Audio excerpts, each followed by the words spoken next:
If you'd like to give us your name and All right, who you are. all right. I'm Elijah Nevels. I'm a stand-up comedian from Cleveland, Ohio. Yeah, pretty much all you need to know. Pretty much it right there. Alrighty. Well, I'm Louis. Okay, First time interviewing pretty much anybody at this okay, point. all right. We popping the cherry. Let's get it. Yeah, Let's exactly. do it. I guess my first question for you is, can you share a bit about like your journey going into stand up? Like, so how did like who inspired you to like go into it and like how Okay, like all right. yeah Well, like how you got started? how I got started. Well, I'm 19 now, so I'm pretty much like one of the younger guys doing it. But like I started around when I was 14. Like I've been doing it seriously, like for like a year and a half. Like yeah, like pedal to the metal. But like I started like I did a few times when I was 14. I watched Dave Chappelle's special, Sticks and Stones. I saw that, and my parents was like, "Oh, you want to do it?" I was like, "Yeah." So they like started like I snuck into a few bars and places like that to get it done, and then like it had some. There were some workshops and stuff that I did. Like I did the Cleveland Improv workshop, and that was cool. And then COVID hit, and then it just messed it all up. So like I had to take that time off or whatever. I did like one Zoom show, which was horrible. That was terrible. But like, yeah, that's basically how I started. I've always wanted to do stand up since I've been doing theater, acting, and stuff since I was like 7, and then like figuring out stand up was just it wasn't too hard to flip the script. You know what I mean? It was like we still on stage now. It's just me as opposed to a whole ensemble with me. You know what I mean? Right. Did you watch Yeah. did you watch like Dave Chappelle's what is it, Killing Them Softly, right? You know, Oh yeah. yeah, Yeah. that's a Yeah. Yeah. great. That's great. Those two first ones he dropped, where it's like, I was like, damn, I got to do this, and I just got to see him. I won this comedy contest and got to see him in October in Cleveland, so that was really dope. That was pretty dope. On his farm. No, no, he was at the Rocket Mortgage Fieldhouse, so he was at the arena, like he packed out the arena. Oh wow, holy crap. I Mm-hmm. was Yeah, it supposed was to sick. I was supposed to do because when I was in Los Angeles like a couple years ago, he was at the Hollywood Bowl and I was like, oh man, I missed it. And then now on his newest Yeah, special where he was like, oh, I got attacked on stage. I was like, damn, I was like right around the corner, man. yeah, yeah. That was the newest one was a little lighter, but like I mean, like a lot of those are cash grabs now. They're just like, okay, $1 million, sure, I'll talk for an hour. That's kind of what it is now. But like, it was dope. It was real dope. That's kind of how I got into it. Seeing him, biggest inspirations are probably, man, I like Chris Rock and Dave Chappelle the most, but like, of course, like Eddie, Kevin. I mean, Kevin Hart gets hate, but like that's who I grew up with. Like that's my like. I didn't grow up with Eddie or nothing like that because I'm younger, so I grew up with like Kevin Hart, Dave Chappelle coming back. You know what I mean? And like just rewatches of like old stuff like that. Right. Yeah. Um, okay, so where do you get your ideas from? Like what is your creative process? Do you have like a special routine or like how do you Just like what helps writing, generate ideas for you? like writing material and stuff. Like, I mean, a lot of my stuff is family based. Like I'm more family friendly comedy and stuff now. Like I don't know. I talk about my like I got 6 siblings, and I'm one of 6. I was homeschooled my whole life, so like I grew up just with my siblings, and like a whole lot of my material is just about like I don't know, just being homeschooled, like growing up with my siblings, being the oldest of like 6, or like one of the oldest of 6. So it's just like a lot of just life stuff. Like I do some topical stuff sometimes if something comes up, but like I feel like the stuff if I talk about my little sister, nobody can see that and like replicate it. As opposed to if I talk about something in the news, you got 20 other people talking about it. So I like to talk about stuff that's more like I like talking about stuff more true to me. I like people leaving like knowing like okay, like I kind of feel like I know Elijah, kind of like that. So that's kind of the vibe I want. I want to be more like vulnerable and everything with the crowd. So like when I'm writing, I try to like look in as opposed to out. Like I mean, like see what's going on in my life as opposed to like talk about what's going on in the world. That's kind of my vibe more. Like I don't like I'll get a little darker sometimes and I'll write like I like writing like some edgy stuff every once in a while, but like main times I like everybody being included and stuff like that. So I like to keep that in mind when I'm writing. But like as far as writing goes, I know some comics have their process and sit down and everything like and like actually go to write. I write the best stuff when it just hits me because a lot of the stuff I talk about actually happened. So like I don't really like sit down and try to make a moment. The moment just kind of happens. Like I'm like, oh shoot, this just happened right in front of me. This is hilarious. Let me just jot this down. So I keep a notepad on me like 24/7, always just keeping my eyes open. It's less, I don't know, I'm very creative, but like lots of my writing is just being like just looking for the funny in life, like being observant, like okay, like as opposed to trying to make the funny, just let it happen, kind of. You know what I mean? Just tell everybody else what happened to you. That's kind of my vibe. I love that Yeah. because it is like life is absurd and funny in itself. Like you Yeah. don't really have to look far. Yeah. Life is hilarious. And like I feel like the funniest stuff is the most relatable stuff. Like right now, I'm in a weird spot because I do have a fan base, but right now my fans are like my age, like 19 to 25, like in that area, like just graduating college ish area. Like they're like, but lots of my supporters aren't old enough to go to my shows, so I always perform up to people who are older than me. So Right. it's easier. Like I can't talk about stuff that's hot in the news for me because they don't know anything about TikTok. They don't know anything about what's going on in my life. So like I got to talk about the people think it's hard and like they give me a lot of props like performing to people older than me.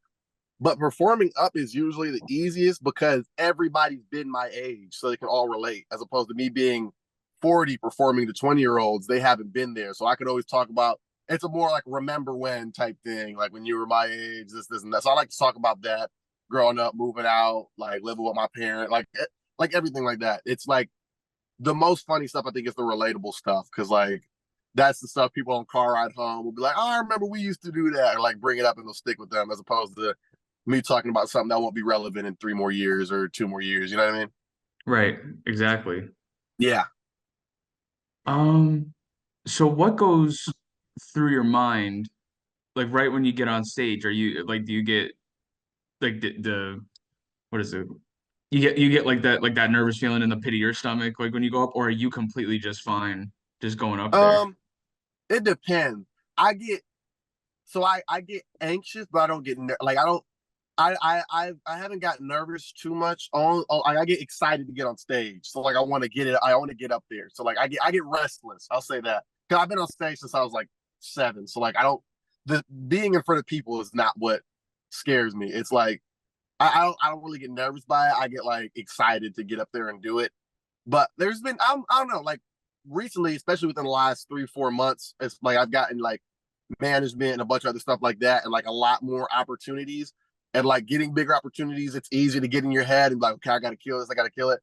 But usually, like, I mean, we tell these jokes and work on them so many times. It's like, yeah, I know this. Like, I know I'm about to kill this. Like, so like when I get on stage, the first, especially hosting or like at any position I'm in, headlining, hosting, featuring, when I get on stage, the first initial reaction, whether it be a laugh, a cheer, or like like anything that goes on while I'm on stage, the first like personal moment with the audience. So I'm like, okay, they mess with me, I mess with them. Let's get it. Like that's all. Like that breaks the ice completely. Like I'm never nervous on stage. If I'm ever like overthinking, it's always at least like maybe an hour before. But once the music's playing, it's welcome to the stage, Elijah Nevels, all that stuff. It's showtime. That's all it is.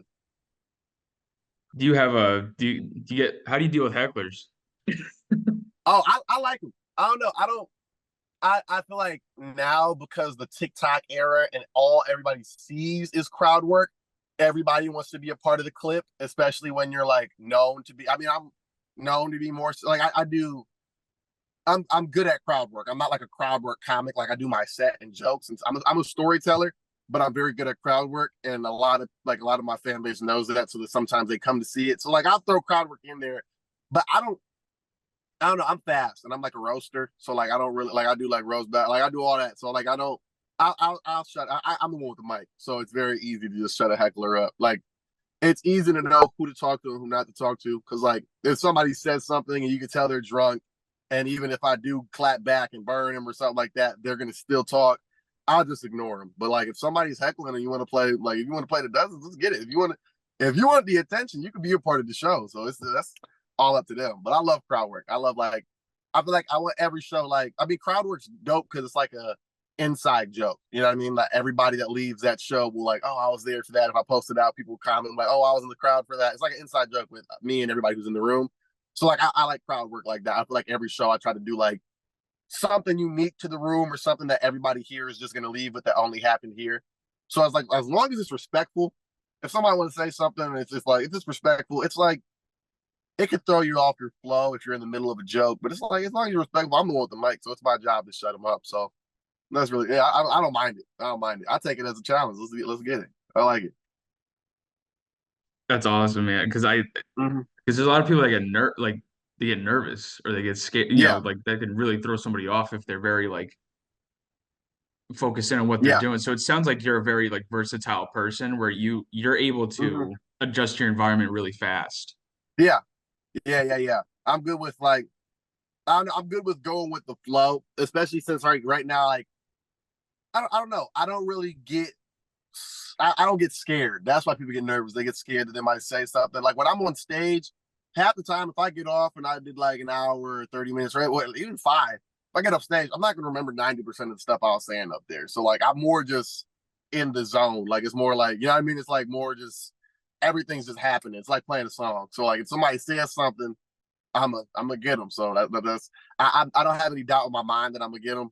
And as long as like when you it can even help you more. Like if somebody says something and you get them like this, the crowd's gonna trust you that much more to be like, okay, yeah, he's in control. I'm not gonna say nothing the rest of the time because they don't want to be next. So like if you're good at crowd, like I feel like you don't have to be like there's a lot of comics who can just write jokes and they're not good off the script. Like you don't need it, but it's definitely not a bad thing to have in your like backpack. You know what I mean? You definitely like would like to at least know how to handle it because it's gonna happen at some point.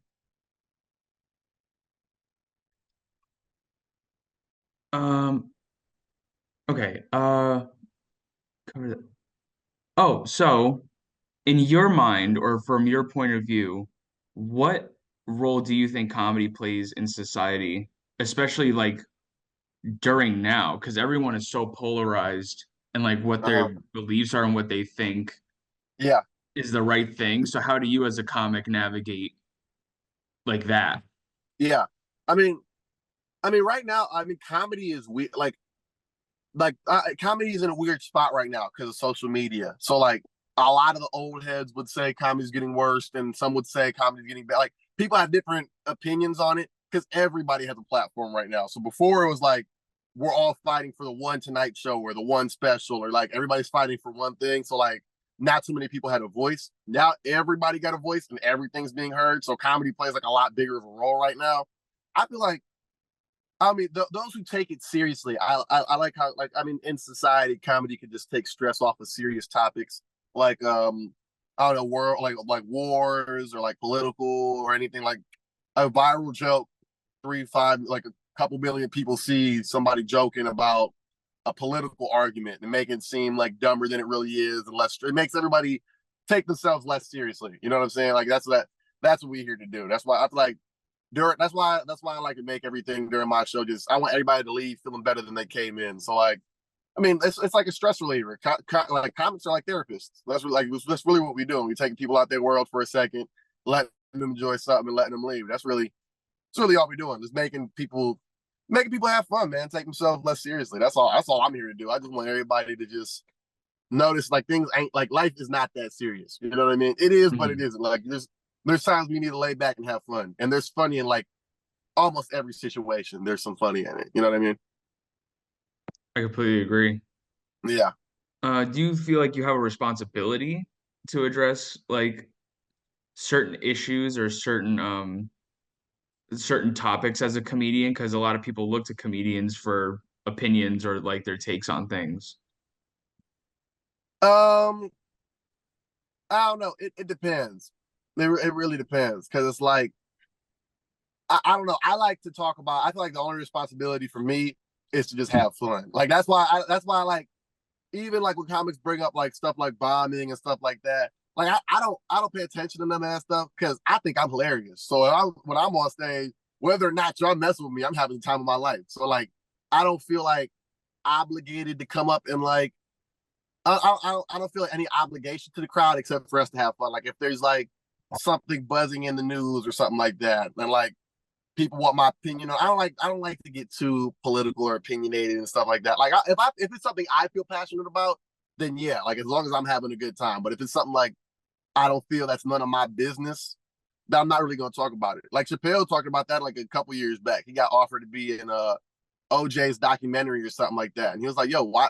It's about like I don't even know OJ. Like, why am I gonna be in the documentary? Like, why does my opinion matter for this? So it's like I'm not at that level, but like if it's my business, I'm gonna talk about it. If it's none of my business, I'm just gonna like I don't talk about no like Israel, Palestine. I stay away from. That's not my business. There's a lot of stuff I stay away from because it's like, yeah, that's not my business. You know what I mean? But like for my people, like black issues, I'll talk about. Like I'll talk about some black issues. I'm Dominican. I'll talk about Hispanic stuff, just worldly issues that we all dealing with. But I'm not going to speak my mind into somebody else's business, like because I wouldn't want somebody to talk about my business. I'm like, bro, you ain't never been through nothing that I've been through, so why? Like I ain't never been through nothing they've been through. So if it applies to me, I'll talk about it. If it doesn't, it's not my business. I don't know.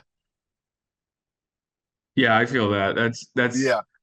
it's a it is a very interesting thing because sometimes you do try to see people trying to insert themselves, and it is like I think a weird false perception that Yeah. like people want to hear them. Yeah. And sometimes it's Yeah. like, no, we don't really care about what Yeah. certain people have to say, Yeah. you know? There's a couple people where it's just like, yo, like you said, like we don't like there's like yeah, lots of people do it just to make their opinions heard and get a little bit of clout off of it. Like I know there's a couple comments who would say some crazy stuff or some crazy takes just so it blows up and everybody's like, oh my god, look what he said. So they can see what he says next. And you get a little clout off of it. But it's like nobody cares what your opinion is half the time unless it like applies to you. Unless you're like a mega star like Chappelle or Kevin Hart. But then again, like Kevin Hart ain't running for president. Nobody care what Kevin Hart got to say about the Israel Palestine or the election or like you know what I mean. If it ain't funny, it's not my like. I'm here to just make people laugh. That's what I'm here to do. Right. So how do you think your humor has evolved because of social media? Like do you like from looking at older comics, right? There's obvious Uh to now, like, do you think social media has affected even the way like acts are structured or jokes are told? I do know there is a lot like with myself. It had like with myself, social media. I will do so like because one of the big things I do online to my fan base, I'll tell one of my jokes to the camera. Like a lot of comics just record themselves doing their set live. I'll just take my phone out and be like, okay, here's a joke. I'll say the joke, story, whatever, story times, stuff like that. I'll say it to the camera. I like in my car, just like this. I'll do something like that.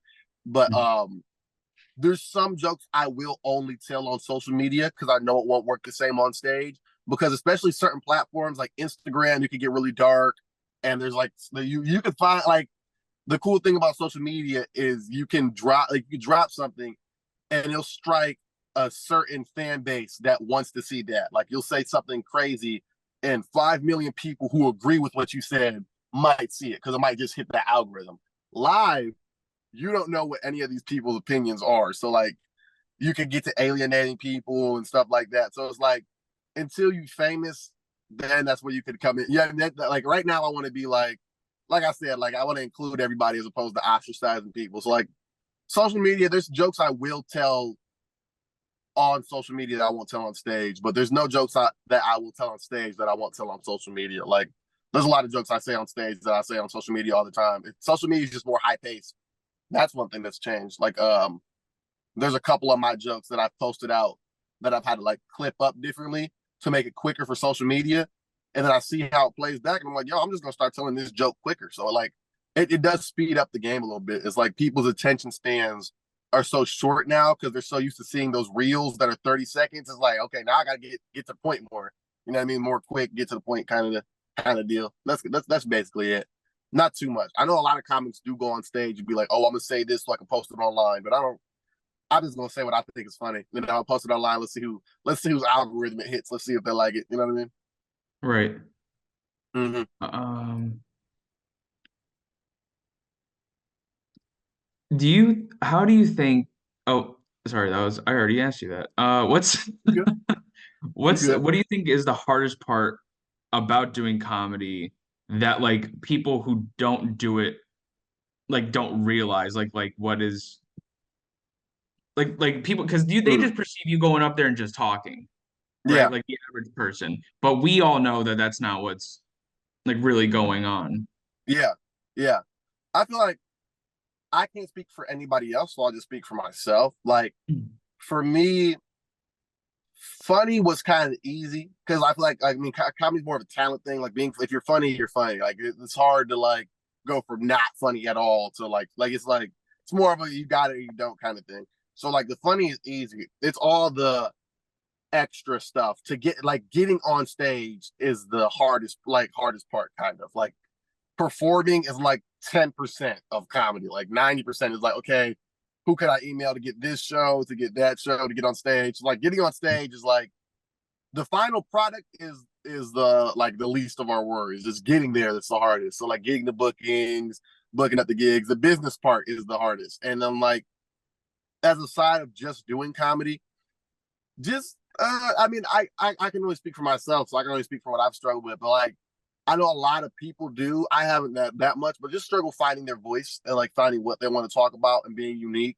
That's one thing that's kind of hard. And then just staying out your head because even the funniest people get in their head. Like because right now, like my bad set isn't equivalent to something like what might be somebody's best set, or it might be so, like everybody like Dave Chappelle. If Dave Chappelle bombing is still probably a good set. So like I don't like the thing where I go off stage and like, oh, I did well, I did bad. And people are like, oh no, you got laughs. It's because like when the better you get, the more you get used to doing good. So like you're used to getting this level of laughs, and then when you get these laughs, one show that you were getting like last year, then you think you bombed. So it's like getting better is like all perspective because like everybody thinks you're killing. You could be the best comic in the world, but in your head you're like, damn, I had a better show last night. So you're only as good as your last show. So it's like the mental thing of comedy is just like it's fun though. I like it, but that's the hardest part to be like just stay in your head and just like you're not gonna win every single battle because nobody does. So you just gotta get in your head to just like you're only as good as your last show. So like whether you do great or whether you do bad, just staying humble and like don't get too low, don't get too high. That's the because you got to stay neutral. You can't get too wrapped up in the emotional battle of just you know what I mean, like just like of your performance. You just got to go up there and just being careless is the hardest thing in comedy. I feel like just not giving a damn about how the turnout is.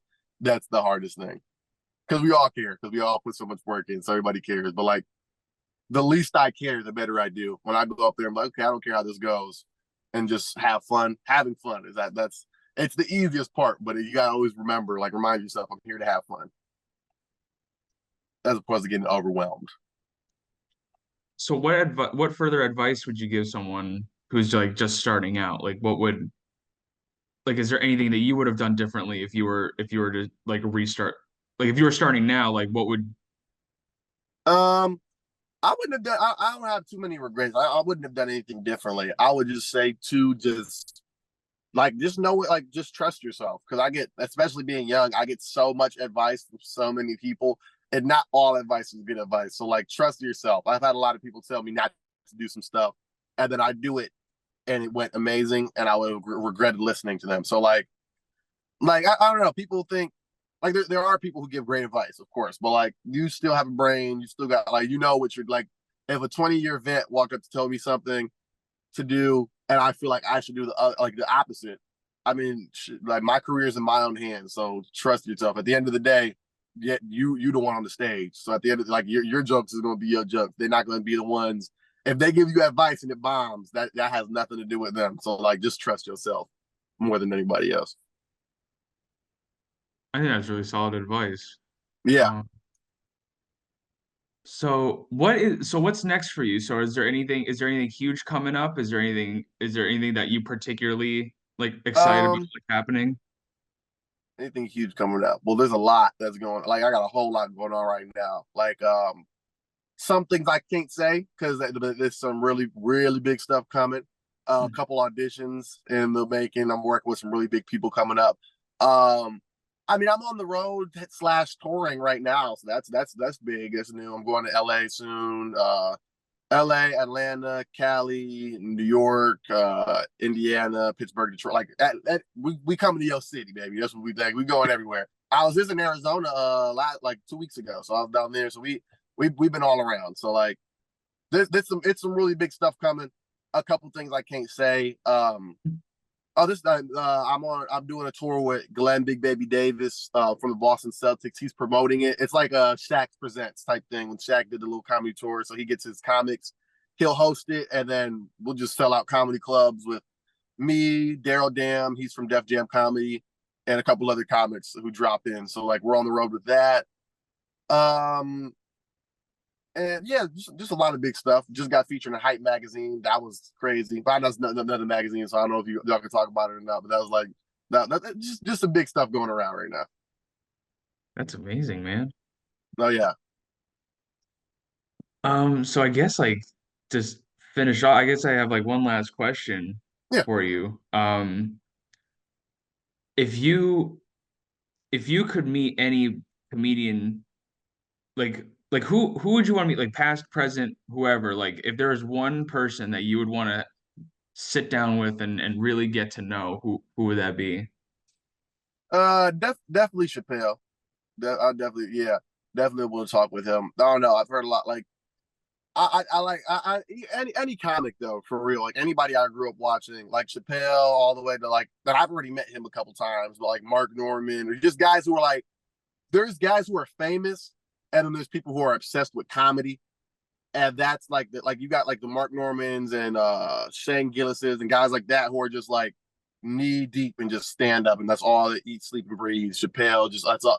I want people who are like grew up just students of the craft as opposed to like some guys with clout. I'm not gonna say no names or nothing like that, but just guys who just are just funny enough. You know what I mean? I want the people who I want to learn something. So like a Chappelle or Norman, I just want some anybody who got like some like advice, yeah, but like I like talking shop more than advice. Like just talking about like you learn more from just talking stand up as opposed to sitting down and like somebody telling you what it is.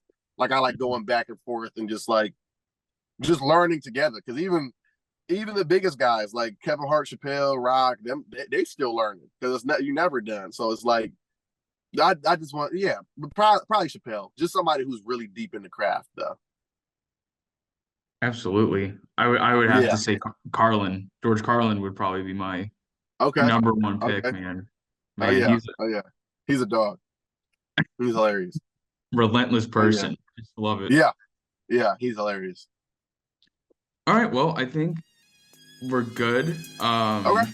Thank you again, sir. It was awesome. I'm sorry Yes, if sir. I'm rocky and I because I'm just starting No, this out, but you all good. You all good. It was great. It was great. That was a great job.